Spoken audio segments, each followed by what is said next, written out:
From the 1980s until today, people in Japan have talked a lot about a strange creature called Teke Teke. They say this creature has terrified the whole country. According to these stories, Teke Teke appears at night.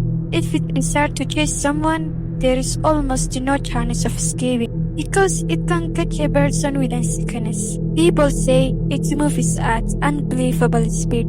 The strange thing is that it does not even have a normal leg to run. Which so, how it can move so fast? Today we will answer that question and many others because the story of creature is very frightening. Many people in Japan believe that Teke Teke is real, while other people in other parts of the world think it's only a myth or a scary legend. It's up to you to decide what to believe. As some people believe in ghosts, and others do not. People also agree about the existence of this creature. It's a very scary story, especially for people who enjoy horror tales. So let's begin. This event is believed to have happened sometime in 1970s. One slowly night, very late at night, a small cargo train with only 2 compartments was traveling through a lonely area in Japan. On the train were a man named Takashi and his assistants. They were the only 2 people on board. The train was passing through a desert place in the region of Hokkaido, Japan. Snow was falling heavily and the weather was extremely cold. It was dark because it's nighttime and the only light that they had come from the train headlights. There were no houses or other people nearby. The train was small, as I mentioned before. It had only 2 sections, one of the carrying cargo, another one where the driver and the assistant sit to operate the train. As they continued their journey, everything seemed normal at first. Suddenly, they felt the temperature drop even more. Kaji turned to his assistant and said, "Close the windows. The cold air is getting inside." The assistant closed the window, but it did not help much. The weather outside was freezing, and both men were still very cold. Kaji then pointed to the machine between them. Inside the train was an engine covered by a metal panel. If they opened the cover, heat from the engine would warm them. If they left it open for too long, it could become too hot. Even so, they decided that the freezing weather was worse than the heat. They agreed to open the engine cover. Takashi told his assistants, "Let's open it from here." As the assistants bent down to remove the cover, Takashi also stopped paying attention to the railway head and helping him walk on the engine compartment. Takashi wanted to let someone into the cabin to escape the freezing cold. While he was working, he kept an eye on the railway track and the other on the engine cover he was opening. Suddenly, he saw something shocking. A young woman was standing right in the middle of the railway track. Takashi could not believe his eyes. He was terrified. He immediately tried to stop the train, but it was moving too fast. Cargo trains cannot stop instantly. Even when the brakes are applied, they continue moving for a long distance because of coming to complete stop. The woman was very close. Takashi and his assistants looked at each other in fear. What is girl doing out here in the middle of nowhere? They wondered. As I mentioned earlier, the area was completely disastered. They did everything they could to stop the train, but it was too late. Sadly, the train hit the young woman with great force. Even after the impact, the train did not stop. Immediately, it continued. Even after the impact, the train did not stop immediately. It continued for several more meters before finally come to halt. Both Takashi and his assistants were horrified. They could not stop thinking, did we just kill a person? How could this happen? They had never expected to see anyone in such an isolated place, especially in the middle of a snow night. They had accidentally run over someone. It was not intentional, but it was a terrible accident. Shaking with fear, They got off the train to see what had happened. They walked toward the back of the train. They had no flashlights or proper equipment. As I mentioned before, the night was extremely dark. There was not even any moonlight. The only lights come from the small red lamps at the back of the train, which flickered on and off. Slowly and nervously, they walked toward the place where they had hit the girl. Takashi still had a small hope. Maybe she'd survive, he thought. But considering the force with which the rain had struck her head, it seemed impossible. As they moved forward, guided only by the dim red lights, they reached the spot where the accident had happened. There they saw the girl's legs and the lower half of her body. Her legs were trapped between the rail trackers. That was why she had not been able to move out of the way. At first, they had wondered why she had stayed on the track, but now they realized that he had been stuck and could not escape. Then they noticed something even more frightening. The upper half of her body was missing. They began searching the area because there was nothing else around. After looking for a short time, they saw something lying in the distance. They looked at each other nervously. That must be the rest of the girl's body, they said. Takashi and his assistants slowly walked toward it. When they got closer, they were completely horrified by what they saw. The upper half of the girl's body was lying there, but she was still looking at them. Her eyes were wide open, staring directly at them. It was as if she was saying silently, "Why did you run over me? Why didn't you help me? I was trapped here and couldn't move." Takashi was frozen with fear. He could not believe what he was seeing. And could not accept the terrible mistake that had just happened. His mind struggled to understand how the girl could still be looking at them after such a horrifying accident. Takashi kept blaming himself. He thought, if I had been paying attention to the track, none of this would have been happening. But I was distracted by the engine, and this terrible accident took place.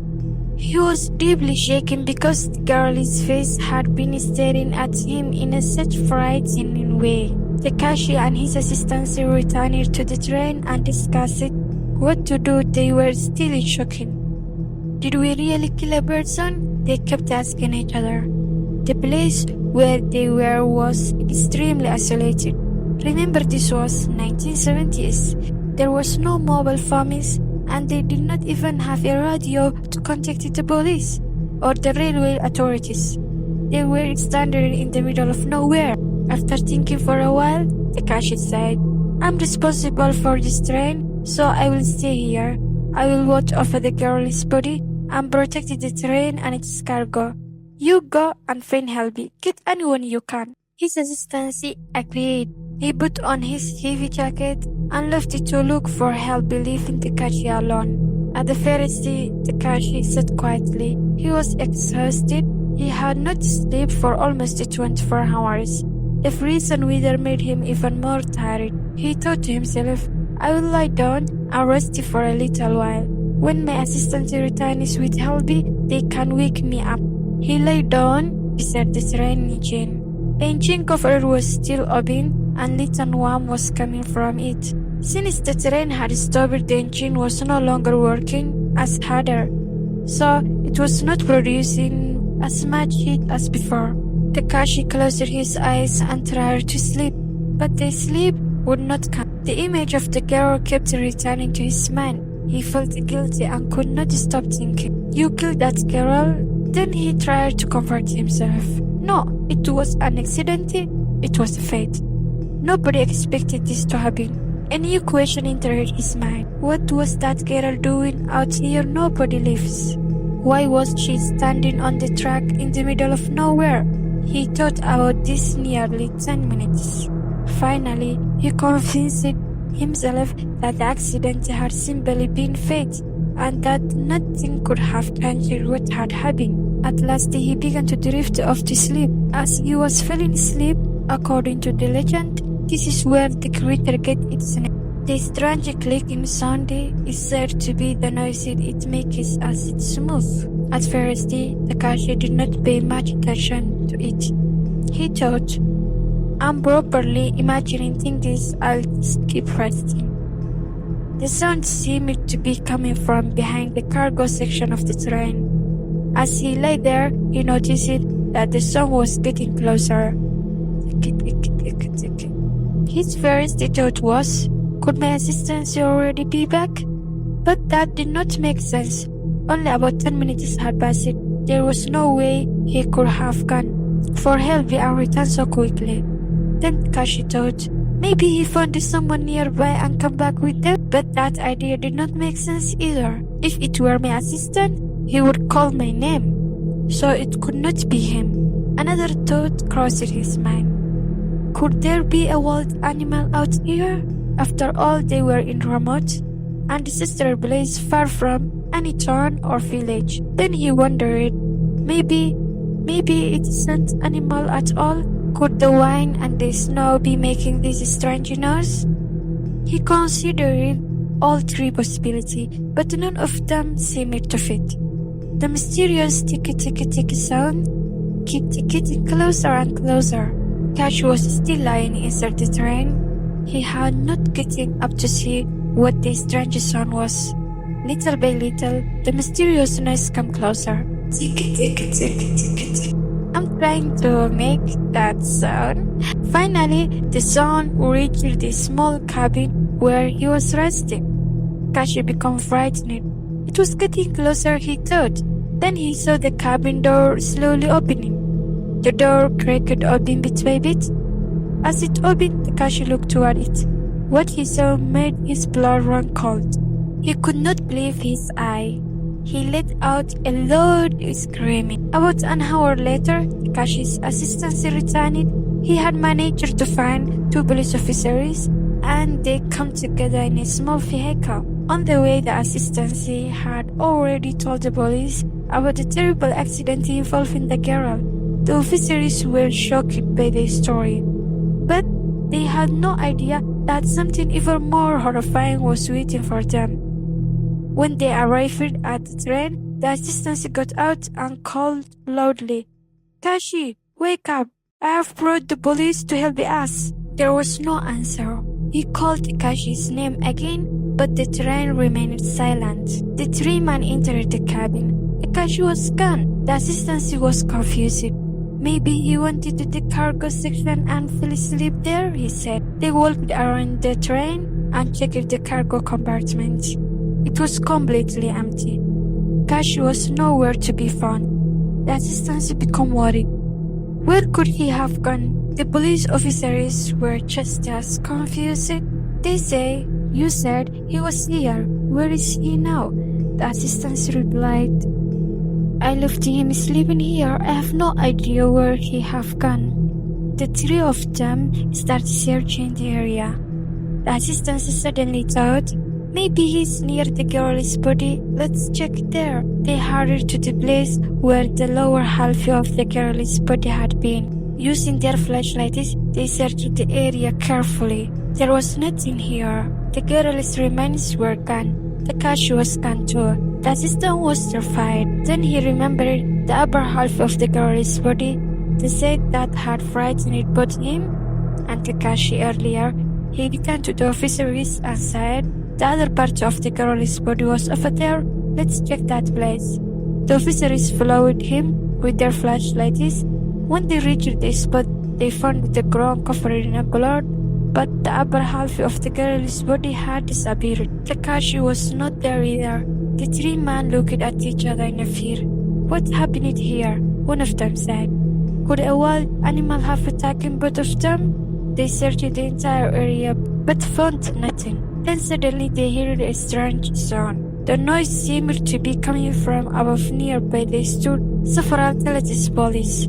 The three men slowly raised their flashlights and pointed them toward the top of the one of the police. As the light reached the top, All three of them froze. They could not believe what they were seeing. High above them was Takashi's body. He was dead. His stomach had been ripped open. His stomach had been ripped open in a horrifying way. His internal organs were exposed, and blood dripping down from the ball. The three men were completely horrified. They stood there in a shock, unable to understand what had happened. Then one of them whispered, "What kind of creature could kill a man like this and carry his body all the way to the top of the ball?" Another wondered, was it bear or wild animal, something else? As they stood there asking each other these frightening questions, they had no idea that the answer would be even more terrifying than anything they could ever imagine. As the three men stood there staring at Takashi's body, they suddenly heard movement coming from the top of the bale. They quickly pointed their flashlights toward the sun. What they saw filled them with terror. It looked like the same young woman they had seen before. It was the girl, but there was something horrible wrong with her. The lower half of her body was missing. Only the upper half remained, and she was clinging to the ball near Takashi's body. As soon as the flashlight shone on her, she reached from Takashi's body and picked it up. Then he slowly climbed it down from the ball. The three men were so frightened that they could not think clearly.